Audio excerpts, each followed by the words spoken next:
After 2020, anyone can be a nihilist. COVID was everything's Chernobyl, it tested everything, and found it fake. Published Friday, January 1, 2021.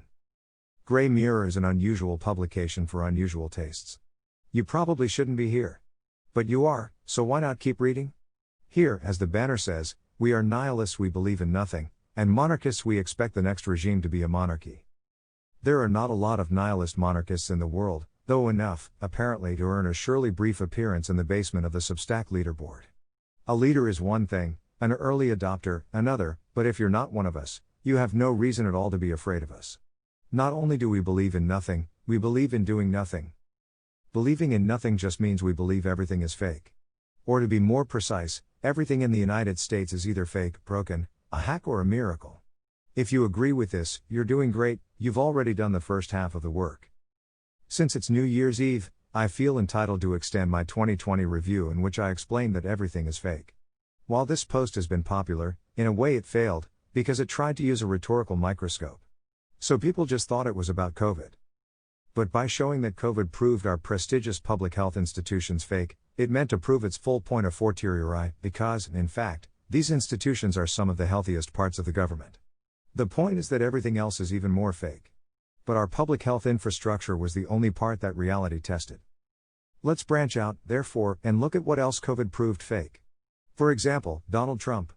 Donald Trump is, or was, even more fake. While I never write a man off while he still has a mathematical chance, a Trumpist who believes in Mike Pence has some real thinking to do. To be more intellectual, Trump was elected, and nearly re-elected, however that meal was made, as a gesture of pure Baudrillardian monarchism. Intuitively and in spirit, Trump voters wanted to elect a king. But since they were neither nihilists nor cynics, since they believed in the spectacle, they could elect only a king of the spectacle. So what they got was not a king, but an actor. A character actor whose one character is a king. Casting Donald Trump as Claudius, Oberon, Henry V or Henry VIII, is a no-brainer. He would just have to act naturally. Unfortunately, when you act on the screen or stage, your profession is legitimate, if arguably scurrilous. But when you act in real life, you are a con man. Next time, these same voters will have to take a tip from Hamlet, and write a play that makes itself real. But unfortunately, they will probably get conned again. Of course, when COVID gave the president a chance to be an actual leader, he punted.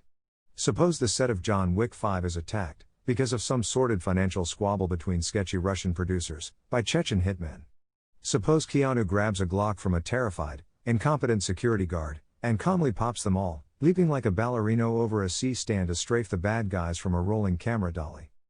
Or suppose he heads for the exit at Johnny Utah speed. Or hides in a trunk full of bras. Which would you expect? Which would you recommend? Of course Trump punted, and of course he chose a COVID ideology that told him he should punt. He was never a king. He was always an actor playing a king.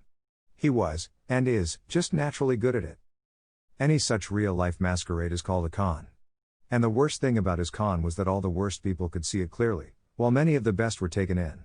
To them, what Trump meant was right, but what he was wrong. Of course it goes without saying that, just as all Trumpists believe, conservatism is a con as well. This is why you should call them conservatives. Even the alt-right, at least whatever is left of it, seems to consist entirely of grifters. After such a whipping, who can blame them? But I can blame them. I can blame all of them, or blame none. COVID was everything's Chernobyl.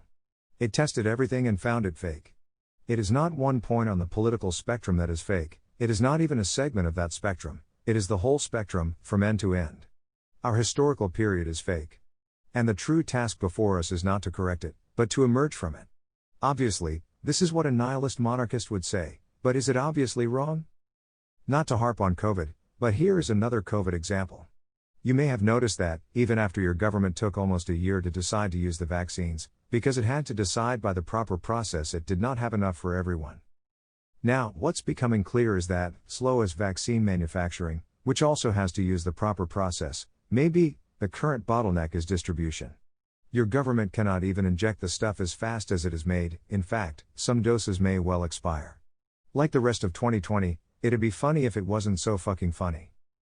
Worse, the official, unbelievably bureaucratic and inevitably labyrinthine, priority schedule for Americans does not prioritize old, sick people for a virus that kills old, sick people.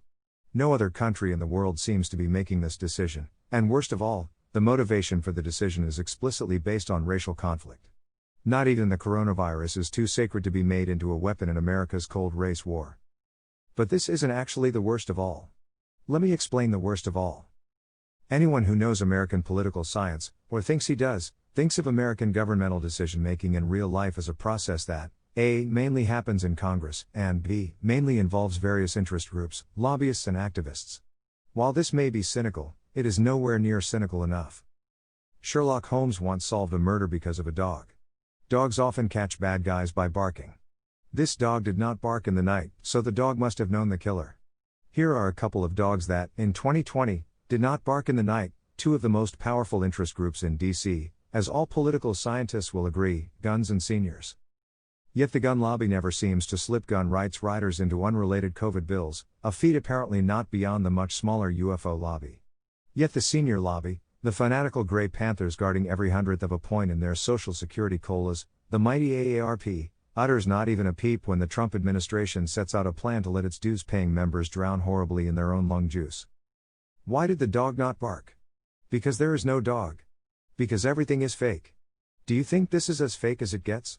I give you an academic paper, by Ivy League political scientists, from 2020, titled The Majoritarian Threat to Liberal Democracy. Full abstract. Incumbents often seek to wield power in ways that are formally legal but informally proscribed. Why do voters endorse these power grabs? Prior literature focuses on polarization. We propose instead that many voters are majoritarian, in that they view popularly elected leaders' actions as inherently democratic, even when those actions undermine liberal democracy. We find support for our argument in two original survey experiments, arguing that this desire to let the majority elected incumbent rule is an important but understudied threat to liberal democracy in the United States, and arguably elsewhere. So America's top political scientists tell us that democracy is the opposite of democracy. Comrades, we would be foolish not to listen. Why did the AARP not complain about deprioritizing old people? Because the AARP doesn't really care about old people. Does the NAACP care about persons of color? None of it is real. But this is not even the worst thing. The worst thing is not that these institutions do not care about their constituencies. The worst thing is that the constituencies do not care about themselves. This is the only reason that their interest groups can betray them this way, without even intending to. Actually, there are no constituencies anymore. A constituency is a group of people which acts collectively, on its own behalf, for its own collective interests. Since this literally means acting selfishly, there is nothing more contemptible to any aristocracy. A glance at San Francisco is proof sufficient that collective action centered in group self-interest is a way of thinking utterly foreign to our most fashionable social class. An apparent exception to this absence of constituencies is our client class, which is of course encouraged to think and act in its own self-interest. But a clientele is not a constituency, because it is not acting on its own behalf. Without any encouragement from a patron class, the same people will be completely submissive, even obsequious. But rebellion and even outright crime can be the highest possible act of obedience. When a permanent government is subjectively infallible and objectively incompetent, when even elections are undemocratic, unless they leave the same old gang in power, when even lobbies and interest groups are running on autopilot, because there are no real constituencies or spontaneous political opinions, how can you not be a nihilist? Everyone believes in nothing, but only the nihilist knows it is nothing. Which is the only possible first step in replacing it with something. Happy New Year! Join us. Subscribe now.